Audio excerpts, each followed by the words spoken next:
Hello everyone. Reliance retail जिसकी शुरुआत साल 2006 में की गई थी, इसके साथ ही रिलायंस रिटेल जो है एक इंडियन रिटेल कंपनी है जो कि रिलायंस इंडस्ट्रीज लिमिटेड की सब्सिडरी है। रिलायंस रिटेल जो है वो रेवेन्यू के टर्म्स में आज के टाइम पे इंडिया की लार्जेस्ट रिटेलर बन गई। इसके साथ ही उनके जो रिटेल आउटलेट्स है वो कई सारे सेगमेंट्स में कई सारे प्रोडक्ट्स ऑफर करते हैं। एग्जाम्पल के तौर पे यहाँ पे फूड्स हो गया, groceries, apparel, footwear, toys, home improvement products इत्यादि कुछ ऐसे सेगमेंट्स हैं। सिर्फ इतना ही नहीं, फिजिकल आउटलेट्स के अलावा भी रिलायंस रिटेल जो है वो अपने प्रोडक्ट्स को ई कॉमर्स चैनल्स के थ्रू भी सेल करती है। रिलायंस रिटेल की जो ग्रोथ है वो ईयर ओवर ईयर 55.7% से हुई है, जहाँ पे फाइनेंशियल ईयर 2019 से लेकर 2020 के बीच में उनकी जो रेवेन्यू है वो रिकॉर्ड ब्रेकिंग 1.62 ट्रिलियन रुपीस जो है कंपनी ने रिपोर्ट किया है। मैं आपको बता दूं कि रिलायंस रिटेल की जो डिविजन्स है उसमें 45 प्लस यहाँ पे और भी ज़्यादा सब्सिडरीज मौजूद है।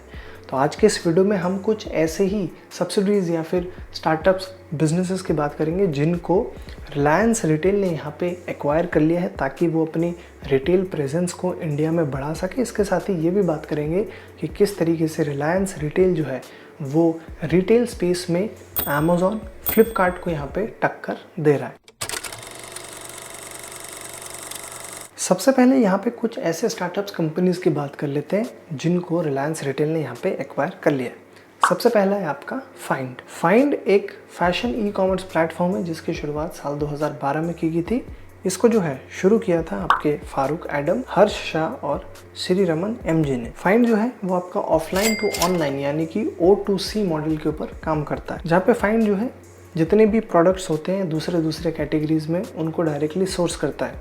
जिन कैटेगरीज से वो सोर्स करता है उसमें आपका क्लोथिंग, फुटवेयर, ज्वेलरी और एक्सेसरीज जो है प्रोमिनेंट ब्रांड से शामिल है। इसके बाद वो लोग उसको फिर इंडिया भर में बेचते हैं। उनके पास जो है आज के टाइम पे 8000 आउटलेट्स है और 500 से ज़्यादा क्लाइंट्स को भी वो लोग ऑनबोर्ड कर चुके हैं। रिलायंस ने शॉपसेंस रिटेल टेक्नोलॉजीज प्राइवेट लिमिटेड के मेजॉरिटी स्टेक्स जो है वो $41.9 मिलियन में एक्वायर कर लिए थे। इसके साथ ही रिलायंस का ये भी कहना है कि दिसंबर 2021 तक वो लोग शॉपसेंस रिटेल टेक्नोलॉजीज में और भी 100 करोड़ रुपया इन्वेस्ट करने वाले हैं। जो दूसरी कंपनी है जिसको रिलायंस ने यहाँ पे एक्वायर कर लिया है उसका नाम है हैमलेज। तो ब्रिटिश टॉय रिटेलर हैमलेज को रिलायंस ने जो है जुलाई 2019 में 620 करोड़ रुपीस में एक्वायर कर लिया था। ये जो डील था वो एक ऑल कैश डील था। इसके साथ ही रिलायंस ने जो हैमलेज ग्लोबल होल्डिंग्स है उसके साथ 100% स्टेक्स को एक्वायर करने के एग्रीमेंट को भी साइन किया था। इस एक्विजिशन से रिलायंस जो है वो ग्लोबल टॉय रिटेल इंडस्ट्री में एक डोमिनेंट प्लेयर भी बन चुका है। हैमलेज के जो है 18 देशों में 167 स्टोर्स मौजूद है। इसके साथ ही अगर इंडिया की बात करें तो रिलायंस रिटेल का जो मास्टर फ्रेंचाइजी है इस ब्रांड के लिए, उसके मदद से हैमलेज की जो प्रेजेंस है इंडिया में वो 29 सिटीज़ में 88 स्टोर्स की मदद से मौजूद है। रिलायंस के द्वारा जो तीसरा एक्विजिशन किया गया है वो है आपका फ्यूचर ग्रुप को। तो 29 अगस्त 2020 को रिलायंस रिटेल ने यहाँ पे अनाउंस किया था कि वो जो है फ्यूचर ग्रुप को 24,713 करोड़ यानी कि $3.3 बिलियन में एक्वायर कर रहे हैं, जहाँ पे फ्यूचर ग्रुप जो है वो रिटेल, होलसेल, लॉजिस्टिक्स और वेयर हाउसिंग बिजनेस में मौजूद है। इस एक्विजिशन से जो कंपनी है वो अपने रिटेल में 15 लाख स्क्वायर मीटर्स को यहाँ पे ऐड कर पाएगी। मैं आपको बता दूँ कि रिलायंस रिटेल के द्वारा फ्यूचर ग्रुप को एक्वायर करने की जो मंजूरी है वो अभी भी CCI से नहीं मिली है, क्योंकि यहाँ पे अमेज़ॉन और फ्यूचर ग्रुप के बीच में यहाँ पे डील को लेके कुछ टसल जो है वो चल रही है।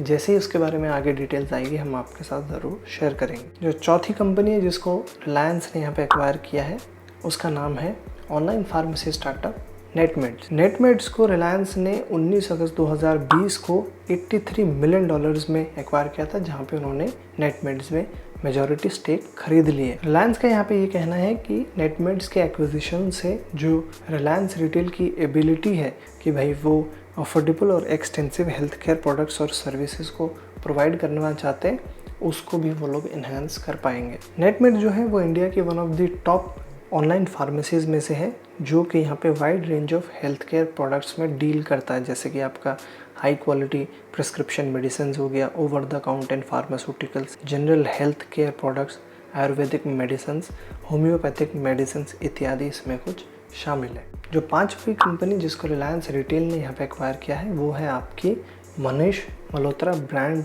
की जो पेरेंट कंपनी है MM स्टाइल्स, उनको यहाँ पे उन्होंने एक्वायर कर लिया। आपको बता दूँ कि रिलायंस रिटेल में रिलायंस ब्रांड्स नाम की एक सब्सिडरी है, उन्होंने मनीष मल्होत्रा के ब्रांड को यहाँ पे एक्वायर कर लिया है, जहाँ पे उन्होंने इसमें 40% स्टेक्स जो है वो एक्वायर कर लिए। ऐसा बोला जा रहा है कि इस एक्विजिशन से रिलायंस की जो पोर्टफोलियो है होम ग्रोन डिज़ाइनर लेबल्स में, वो अपने पोर्टफोलियो को एक्सपैंड कर पाएंगे और सीधे सीधे वो लोग जो है उनके जो राइवल्स है Aditya Birla fashion and retail, जिन्होंने हाल ही में एथनिक वेयर ब्रांड जैसे कि तरुण ताही लियानी और सब्यसाची और जयपुर को भी यहाँ पे एक्वायर किया है, उनके साथ कम्पीट करने वाले हैं। अब बात कर लेते हैं कि कैसे रिलायंस रिटेल या फिर जो उसकी सब्सिडरीज़ हैं वो किस तरीके से अमेज़ॉन फ्लिपकार्ट को यहाँ पे टक्कर दे रही है।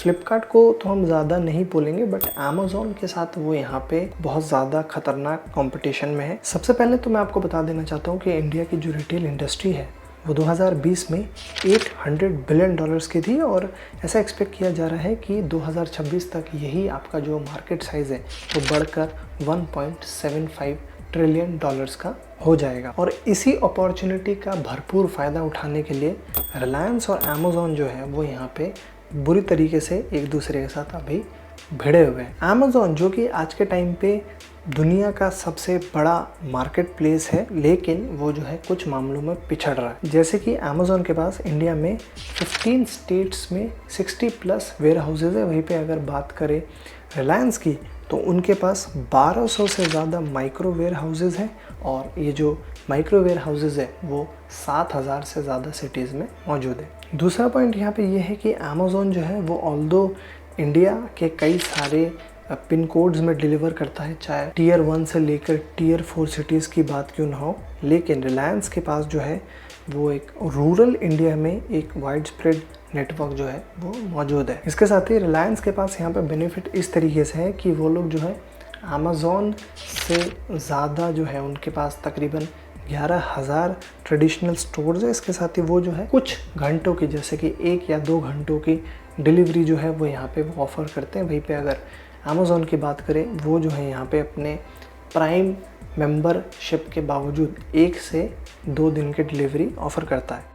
अगला पॉइंट यहाँ पे ये है कि इंडिया के जो रिटेल मार्केट है वो 1.3 बिलियन लोगों का मार्केट है और जो ऑनलाइन ग्रोसरी मार्केट है वो 2020 तक $3 बिलियन की थी। इसके साथ ही रिलायंस का जो जियो मार्ट है वो ऑलरेडी आपका अमेज़ॉन के ग्रोसरी बिजनेस को एक टफ कंपटीशन यहाँ पे दे रहा है, क्योंकि जियो मार्ट ने यहाँ पे 2020 में अमेज़ॉन से पर डे ऑर्डर्स के मामले में 4 टाइम्स यहाँ पे ऑर्डर्स को भी रिकॉर्ड किया है। सिर्फ इतना ही नहीं, कस्टमर जो है वो जियो मार्ट पे डायरेक्टली व्हाट्सएप से ऑर्डर जो है प्लेस कर सकते हैं और व्हाट्सएप जो है इंडिया की आज के टाइम पे बिगेस्ट मैसेजिंग प्लेटफॉर्म भी बन चुकी है। अगला पॉइंट है रिटर्न पॉलिसी।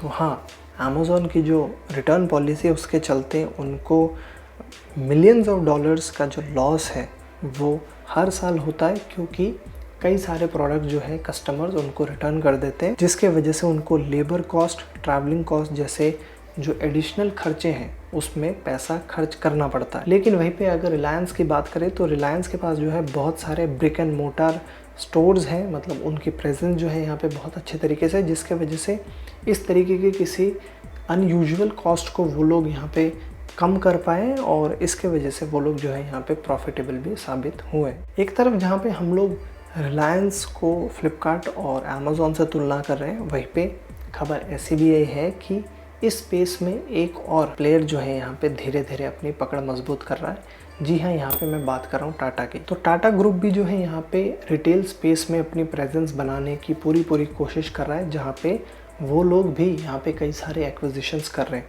अगर आपको एक वीडियो चाहिए कि हम लोग ये बताएं कि टाटा ग्रुप ने कौन कौन से एक्विजिशंस किए हैं रिटेल स्पेस में अपने प्रेजेंस बनाने के लिए, कमेंट्स में ज़रूर लिखिएगा।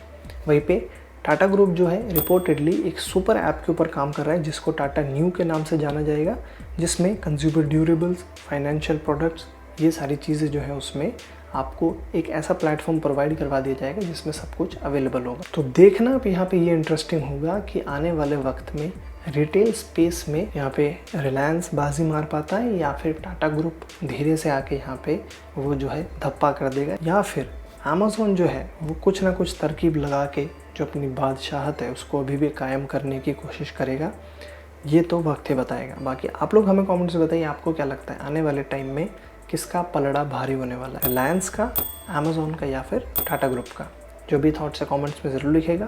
बाकी आई होप ये जो वीडियो है आपको पसंद आया होगा, इन्फॉर्मेटिव लगी होंगी चीज़ें। प्लीज़ लाइक कीजिएगा, अपने दोस्तों के साथ भी ज़रूर शेयर करना, और हम आपके लिए ब्रांड से related news, updates, brand stories, insights, interviews वगैरह लेके आते रहते हैं। देखते रहने के लिए हमारे चैनल को सब्सक्राइब करके बेल आइकन को ज़रूर दबा दो। मेरा नाम है तौहीदुर रहमान, मैं आपको मिलूंगा अगली वीडियो में। तब तक आप देखते रहिए नेक्स्ट पिक ब्रांड को। Thanks for watching.